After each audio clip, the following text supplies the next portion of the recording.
I discuss about now become first semester uh, market behavior and cost analysis class fourth class. Previous class I discussed you the law of demand ಬೇಡಿಕೆಯ ಬಗ್ಗೆ ನಾವು ಚರ್ಚೆ ಮಾಡಿದ್ವಿ. ಹಾಗಾದರೆ ಬೇಡಿಕೆ ನಿಯಮ ಅಂದರೆ ಇತರೆ ಅಂಶಗಳು ಸಮಾನವಾಗಿದ್ದಾಗ ಪ್ರತಿ ಘಟಕ ಅವಧಿಯ ಬೇಡಿಕೆ ಪ್ರಮಾಣವು ಕಡಿಮೆ ಬೆಲೆಯಲ್ಲಿ ದೊಡ್ಡದಿರುತ್ತದೆ ಮತ್ತು ಹೆಚ್ಚಿನ ಬೆಲೆಯಲ್ಲಿ ಸಣ್ಣದಿರುತ್ತದೆ ಎಂದು ಬೇಡಿಕೆ ನಿಯಮವು ತಿಳಿಸುತ್ತದೆ. ಅಂದರೆ ಬೆಲೆ ಹೆಚ್ಚಿದ್ದಾಗ ಬೇಡಿಕೆ ಕಡಿಮೆ ಇರುತ್ತದೆ, ಹಾಗೆ ಬೆಲೆ ಕಡಿಮೆ ಇದ್ದಾಗ ಬೇಡಿಕೆ ಹೆಚ್ಚಳವಾಗುತ್ತದೆ. ಇದೇ ಏನಪ್ಪ ಅಂದರೆ ಬೇಡಿಕೆಯ ಒಂದು ನಿಯಮ, ದ ಲಾ ಆಫ್ ಡಿಮ್ಯಾಂಡ್. ಹಾಗಾದರೆ ಇವತ್ತಿನ ಒಂದು ಕ್ಲಾಸ್ನಲ್ಲಿ ಡಿಮ್ಯಾಂಡ್ ಕರ್ವ್, ಬೇಡಿಕೆ ರೇಖೆ ಎಂದರೇನು, ಬೇಡಿಕೆಯ ಅನುಸೂಚಿಯನ್ನು ನಕ್ಷೆಯ ರೂಪದಲ್ಲಿ ತೋರ್ಪಡಿಸುವುದನ್ನು ಬೇಡಿಕೆ ರೇಖೆ ಎನ್ನಲಾಗುತ್ತದೆ. ಅಂದರೆ ಬೇಡಿಕೆ ಒಂದು ಅನುಸೂಚಿಯನ್ನು ನಕ್ಷೆಯ ರೂಪದಲ್ಲಿ ತೋರ್ಪಡಿಸುವಂಥ ಒಂದು ಬೇಡಿಕೆ ರೇಖೆ ಎನ್ನಲಾಗುತ್ತದೆ. ಅಂದರೆ ಈ ರೇಖೆಯು ಸರಕೊಂದರ ಕೊಂಡುಕೊಂಡ ಪ್ರಮಾಣ ಮತ್ತು ಅದರ ಬೆಲೆಯ ನಡುವಿನ ಋಣಾತ್ಮಕ ಕ್ರಿಯಾ ಅವಲಂಬಿ ಸಂಬಂಧವನ್ನು ಪ್ರತಿನಿಧಿಸುತ್ತದೆ. ಅಂದರೆ ನೆಗೆಟಿವ್ ಫಂಕ್ಷನಲ್ ರಿಲೇಷನ್ಶಿಪ್ಪನ್ನು ಪ್ರತಿನಿಧಿಸುತ್ತದೆ. ಈ ಬೇಡಿಕೆ ರೇಖೆಯನ್ನು ಈ ಕೆಳಗಿನಂತೆ ಪರಿಗಣಿಸಲಾಗಿದೆ. ಉದಾಹರಣೆಗೆ OX ತಲಾಕ್ಷದಲ್ಲಿ ಬೇಡಿಕೆ ಪ್ರಮಾಣವನ್ನು, ಹಾಗೆ OY ತಲಾಕ್ಷದಲ್ಲಿ ರೂಪಾಯಿಗಳಲ್ಲಿ ಬೆಲೆಯನ್ನು ಅಳೆಯಲಾಗಿದೆ. ಹಾಗೆ DD ಒಂದು ಬೇಡಿಕೆ ರೇಖೆ ಆಗಿದ್ದು, ಹಾಗಿಲ್ಲಿ ಬೇಡಿಕೆ ಪ್ರಮಾಣ ಬೆಲೆ 1 ರೂಪಾಯಿ ಇದ್ದಾಗ ಇಲ್ಲಿ ಬೇಡಿಕೆ ಪ್ರಮಾಣ ಏನಪ್ಪ ಅಂದ್ರೆ 10ರಷ್ಟಿದೆ.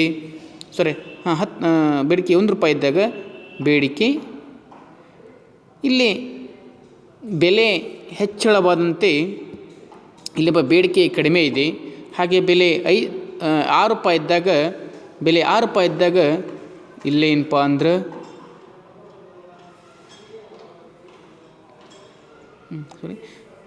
2 ರೂಪಾಯಿ ಬೆಲೆಯಲ್ಲಿ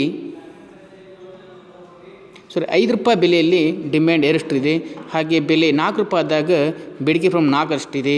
ಹಾಗೆ ಬೆಲೆ 3 ರೂಪಾಯಿ ಆದಾಗ ಡಿಮ್ಯಾಂಡ್ 6 ಅಷ್ಟಿದೆ. ಹಾಗೆ ಬೆಲೆ 2 ರೂಪಾಯಿ ಆದಾಗ ಡಿಮ್ಯಾಂಡ್ 8 ಅಷ್ಟಿದೆ. ಹಾಗೆ ಬೆಲೆ 1 ರೂಪಾಯಿ ಆದಾಗ ಡಿಮ್ಯಾಂಡ್ 10 ಅಷ್ಟಿದೆ. ಇಲ್ಲಿ ಹಾಗೆ ಬೆಲೆಗಳು ಒಂದು ಇಳಿತಾಗುತ್ತದೆಯೋ ಹಾಗೆ ಬೇಡಿಕೆಯಲ್ಲಿ ಹೆಚ್ಚಳವಾಗುತ್ತದೆ. ಬೆಲೆ 5 ರೂಪಾಯಿ ಇದ್ದಾಗ ಡಿಮ್ಯಾಂಡ್ ಕಡಿಮೆ ಇದೆ, ಬೆಲೆ 4 ರೂಪೀಸ್ ಆದಾಗ ಡಿಮ್ಯಾಂಡ್ ಜಾಸ್ತಿ ಆಗಿದೆ, ಮತ್ತು ಬೆಲೆ ಇನ್ನೂ ಕಡಿಮೆ ಆದಾಗ ಡಿಮ್ಯಾಂಡ್ ಜಾಸ್ತಿ ಆಗಿದೆ, ಇನ್ನೂ ಬೆಲೆ ಕಡಿಮೆ ಆದಾಗ ಡಿಮ್ಯಾಂಡ್ 8 ಆಗಿದೆ, ಇನ್ನೂ ಬೆಲೆ ಕಡಿಮೆ ಆದಾಗ ಡಿಮ್ಯಾಂಡ್ 10 ಅಂದರೆ ಈ ಒಂದು ರೇಖೆಗೆ ಅನುಗುಣವಾಗಿ ನೋಡಿದಾಗ ಬೆಲೆ ಹೆಚ್ಚಾದಂತೆ ಬೇಡಿಕೆ ಕಡಿಮೆ ಆಗುತ್ತದೆ, ಬೆಲೆ ಕಡಿಮೆ ಆದಂತೆ ಬೇಡಿಕೆ ಹೆಚ್ಚಳವಾಗುತ್ತದೆ. ಅದರಲ್ಲಿ ಈ ಒಂದು ಬೇಡಿಕೆ ರೇಖೆ ಏನಪ್ಪ ಅಂದ್ರೆ ಯಾವ ವ್ಯಕ್ತಿ ಹೆಚ್ಚಿನ ಬೆಲೆಯಲ್ಲಿ ಕಡಿಮೆ ವಸ್ತುಗಳನ್ನು ಹಾಗೂ ಕಡಿಮೆ ಬೆಲೆಯಲ್ಲಿ ಹೆಚ್ಚಿನ ವಸ್ತುಗಳನ್ನು ತೋರಿಸುವಂತಹ ಒಂದು ರೇಖೆಗೆ ನಾವು ಬೇಡಿಕೆ ರೇಖೆ ಅಂತೇಳಿ ಕರೆಯುತ್ತೇವೆ. ಉದಾಹರಣೆ ನೋಡ್ತೀವಿ, ಒಬ್ಬ ವ್ಯಕ್ತಿ ಅವನ ಒಂದು ಅಧಿಕ ಬೆಲೆಯಲ್ಲಿ ಕಡಿಮೆ ವಸ್ತುಗಳನ್ನು ಹಾಗೆ ಕಡಿಮೆ ಬೆಲೆಯಲ್ಲಿ ಹೆಚ್ಚು ವಸ್ತುಗಳನ್ನು ತೋರ್ಪಡಿಸುವಂಥ ಒಂದು ರೇಖೆಗೆ ನಾವಿಲ್ಲಿ ಬೇಡಿಕೆಯ ರೇಖೆ ಅಥವಾ ಡಿಮ್ಯಾಂಡ್ ಕರ್ವ್ ಅಥವಾ ನೆಗೆಟಿವ್ ಫಂಕ್ಷನಲ್ ರಿಲೇಷನ್ಶಿಪ್ ಅಂತೇಳಿ ಪ್ರತಿಬಿಂಬಿಸ್ತೇವೆ. ಓಕೆ,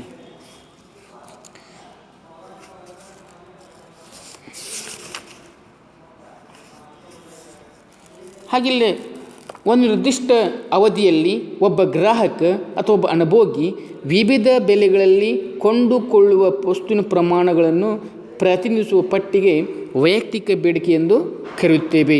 ಒಬ್ಬ ವ್ಯಕ್ತಿ ಒಂದು ನಿರ್ದಿಷ್ಟ ಅವಧಿಯಲ್ಲಿ ಅಥವಾ ಒಬ್ಬ ಗ್ರಾಹಕ ತನ್ನ ಒಂದು ವಿವಿಧ ಬೆಲೆಗಳಲ್ಲಿ ಈ ವಸ್ತು ಇರ್ತಾವ್ರಿ 5 ರೂಪಾಯಿ 10 ರೂಪಾಯಿ 15 ರೂಪಾಯಿ 20 ರೂಪಾಯಿ ಹೀಗೆ ವಿವಿಧ ಬೆಲೆಗಳಲ್ಲಿ ಆ ವ್ಯಕ್ತಿಯು ಕೊಂಡುಕೊಳ್ಳುವಂತಹ ಪ್ರಮಾಣವನ್ನು ನಿರೂಪಿಸುವೊಂದು ಸನ್ನಿವೇಶಕ್ಕೆ ಇಂಡಿವಿಜುವಲ್ ಡಿಮ್ಯಾಂಡ್ ಶೆಡ್ಯೂಲ್ ಎಂದು ಕರೆಯುತ್ತೇವೆ. ಅಂದರೆ ವೈಯಕ್ತಿಕ ಬೇಡಿಕೆ ರೇಖೆ ಅಥವಾ ವೈಯಕ್ತಿಕ ಬೇಡಿಕೆಯನ್ನು ಸೂಚಿ ಎಂದು ಕರೆಯುತ್ತೇವೆ. ಒಬ್ಬ ಗ್ರಾಹಕ ವಿವಿಧ ಬೆಲೆಗಳಲ್ಲಿ, ಅಂದರೆ ಉದಾಹರಣೆ ನೋಡ್ತೀವಿ, 10 ರೂಪಾಯಿ, 15 ರೂಪಾಯಿ, 20 ರೂಪಾಯಿ, 25 ರೂಪಾಯಿ, ಹೀಗೆ ವಿವಿಧ ಬೆಲೆಗಳಲ್ಲಿ ಕೊಳ್ಳುವಂತಹ ಪ್ರಮಾಣವನ್ನು, ಕೊಂಡುಕೊಳ್ಳುವಂಥ ಒಂದು ಅಂಶವನ್ನು, ಕೊಂಡುಕೊಳ್ಳುವಂಥ ಒಂದು ರೇಷೋವನ್ನು ಪ್ರತಿನಿಧಿಸುವಂಥ ಒಂದು ಸೂಚಿಗೆ ಇಲ್ಲಿ ವೈಯಕ್ತಿಕ ಬೇಡಿಕೆ ಸೂಚಿ ಎಂದು ಕರೆಯಲಾಗುತ್ತದೆ.